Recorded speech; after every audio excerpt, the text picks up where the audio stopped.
말씀하신 게 저는 이제 중학교 수학이랑 고등학교 수학을 가르치는데 학생들에게 외심을 알려주잖아요. 그러면 삼각형을 외접하는 원의 중심이란 건 알아요.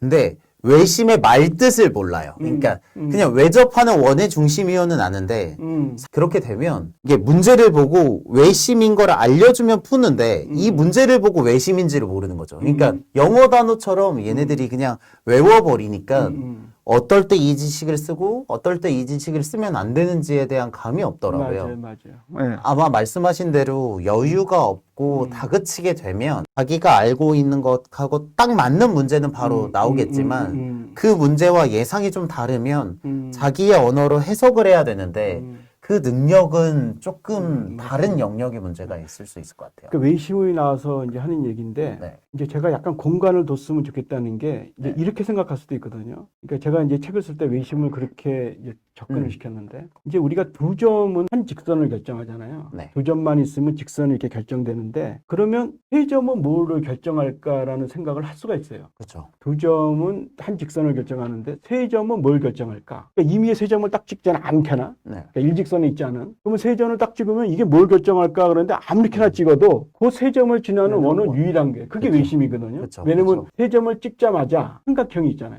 그렇죠. 삼각형이 있자마자 외심이 있잖아요. 그쵸. 그러니까 결국은 뭐냐면 세 점이 있자마자 그 점이 결정하는 원이 유일하다는 거예요. 그게 굉장히 중요한 공간이고 또 하나는 또 중요한 공간이 뭐냐면 실제적으로 외심을 구할 때 보면 이제 각의 이등분선들이 이렇게 그 세 개가 만나는 건데 이거는 확률적으로는 너무나 놀라운 거예요. 어떻게 놀랐냐면 이 두 직선이 만나는 건 너무 당연하잖아요. 그렇죠. 근데 여기서 출발한 직선이 그것도 맞는데. 그죠. 이 점이라는 거는 뭐냐면 크기가 없고 위치만 있는 거야. 그러니까 이 공간에 이 점의 영역이라는 거는 제로 확률이에요. 제로 확률. 그러니까 여기 있는 직선이 오다가 이 점을 만난 확률은 거의 없는 거예요. 그러니까 그 제로 확률이거든요. 근데 그걸 지나가는 거야. 이건 엄청난 사건이에요. 이거는 우리가 이 현실에서는 도저히 상상할 수 없는 확률인 거죠. 예, 그 점을 정확히 지난다는 거잖아요. 이거는 정말 있을 수 없는 현상이에요. 그렇기 때문에 이거는 진짜 애들이 가만히 생각해 보면 이게 깜짝 놀라거든요. 나는 거기가 중요하다. 거기에 스토리거든요. 그게 애들이 거기서 놀랬을 때 오는 그 감각 그것이 정말 이 학생을 탁월하게 간다고 생각해요. 그러한 느낌 이런 거 그러니까 그 놀라움을 느껴야 되거든요. 애들이. 문제집에서 그냥 외웠던 결론들이 알고 보면 굉장히 놀라운 사실이란 걸 체감을 할 수 있는 그 마음의 여유가 있어야 돼요. 그렇죠. 왜냐면 왜 놀랄 수밖에 없냐면 실제적으로 많이 생각해 보면 이 수학이라는 것은 살아남은 지식이거든요. 보통 얼마나 오랫동안 살아남냐면 보통 기아 같은 거는 2000년 이상 살아남았고 그렇죠. 사칙연산도 거의 2000년 이상 살아남았죠. 미적분도 한 400년 정도 살아남은 거잖아요. 지식이 보통 50년 정도 살아남으면 대단한 거예요. 100년 정도 살아남아도 대단하거든요. 아까 그 지식이 살아남아서 우리한테 전달해 온 거죠. 하나도 변치 않고. 이거는 거의 기적 같은 일인데 그렇다는 소리 뭐냐면 이게 가치 있지 않으면 우리한테 이게 살아남을 수가 없는 거죠. 그러니까 이 가치 있는 지식들이 다 교과서에 다 있는 거예요. 다 그 엄청난 지식들이. 그런데 왜 우리가 감명을 못 느끼냐면 그 글자는 죽어 있는 거예요. 활자잖아요. 활자는 생명력이 없는 거잖아요. 근데 원래 그 지식이 끝까지는 정말 엄청난 수학자들이 엄청난 사람들이 온 생애를 바치고 자기 청춘을 바치고 수많은 그런 천재들이 바쳐서 그 얻은 결과들이에요. 그러니까 너무나 감명스럽고 그걸 보면은 그런데 그게 이제 우리한테 전달하다 보니까 글자로 전달하다 보니까 드라이하게 결론만 나오니까 그렇죠. 그게 이제 그쵸. 글자로 남은 거야. 그러니까 감명이 없는데 원래 감명 없는 게 아니에요. 그래서 가르친다는 거 원래 뭐냐? 이 죽어있는 활자에서 감동을 되살리는 게 가르치는 거예요. 배운다는 것도 마찬가지고. 그렇기 때문에 수학은 원래 잘 생각하면 이런 놀라움, 이 감동이 있는 거거든요. 나는 그거를 느끼는 게 너무나 중요하다고 생각해요. 이제 그 자체를 느껴야지만 학생들이 수학에 흥미를 갖고 흥미를 가지면 좀 더 깊은 수학을 할 수 있죠. 그거는 그쵸? 이제 스스로 하는 거예요. 그러면 부모님들이 걱정할 필요가 없는 거예요. 그래서 스스로 애들이 가치를 느끼게 하는 게 중요하다. 여러분들 이게 약간 그동안 들었던 이야기랑 좀 다를 수 있는데 전 들으면서 느끼는 게 저는 학생들에게 매일 수학을 가르치잖아요. 하지만 말씀하신 대로 그렇죠. 활자로 되어 있는 걸 문제로 대입하는 거에 초점이 맞춰 있어요. 그러면 서로 힘든 거예요. 왜냐면 이게 일이거든요. 학생들 입장에서 일이잖아요. 맞습니다. 예를 들면 이제 출판사 직원분들도 책을 읽는 게 좋지만 책을 만드는 게 일이 되면 그게 더 이상 즐겁지 않을 수도 있는데 그렇죠. 학생들에게 그 과거로 돌아가서 본래로 들어가려면 그 문장에 대한 흥미가 생길 수 있는 여지를 만들어주는 게 참 중요한 것 같다는 그렇죠. 생각을 합니다.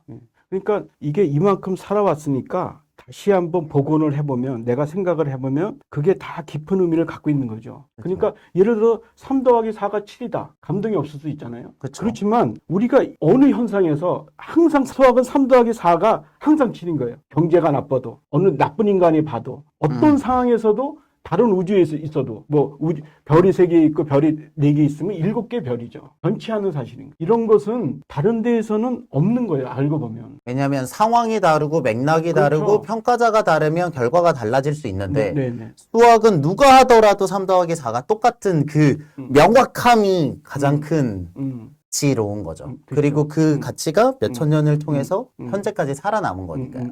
네. 그렇게 생각하시면 그 책에서 느꼈던 그 그렇죠. 느낌들이 조금씩 오네요. 그러니까 도형뿐 아니라 모든 것을 다 우리가 다시 한번 볼 수가 있어요. 그리고 사칙연산은 너무나 놀라운 거예요.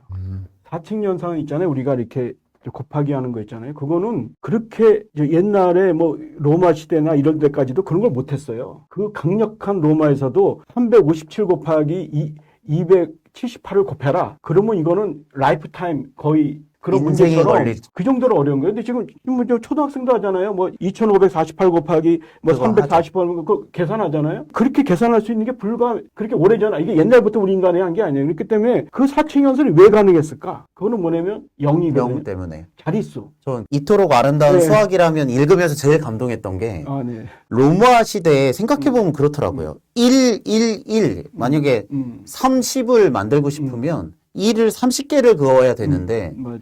그 자릿수 0을 넣고 앞에 3을 붙여서 그 두 가지 수로 30을 표현할 수 있었다는 게 그렇죠. 그 사칙 연산을 줄이는데 가장 큰 그럼요. 기여를 했다고 봤는데 너무 당연하게 쓰다가 이거를 0이 없었으면 1을 30개 그어 써야겠구나라는 생각을 하게 되니까 이게 큰 발견이구나. 저는 그 실은 그 대목이 제일 와닿았던 것 같기는 해요. 저는 이제 예를 들어서 그런 거 모든 게 그런 거예요. 왜냐면 그 많은 지식들이 교과서에 남았다는 건 의미 있는 것이고 의미 있다는 건 살아남은 지식이잖아요. 그러니까 그거를 잘 복원해 보면 다 감명이 있을 수가 있는데 어떻게 보면 수학에 가장 애들한테 재미를 줄 수 있는 과목일 수가 있는데 어떻게 지금은 가장 재미없는 과목으로 가고 있는 듯한 이런 느낌들. 그건 그럴 수 있죠. 그것이 좀 왜 이렇게까지 우리가 수학에 대해서 애들이 흥미를 잃었을까? 이제 그게 굉장히 아쉬운 거죠. 그래서 이제 지금 같은 얘기를 쓴 건데. 네. 그거는 굉장히 공감하고 저처럼 실제로 학생들에게 수학을 지도하고 있는 사람으로서 그 자릿수 같은 감동을 느끼게 되면 좀 더 수학이 다르게 보일 수 있을 것 같습니다. 네, 맞습니다.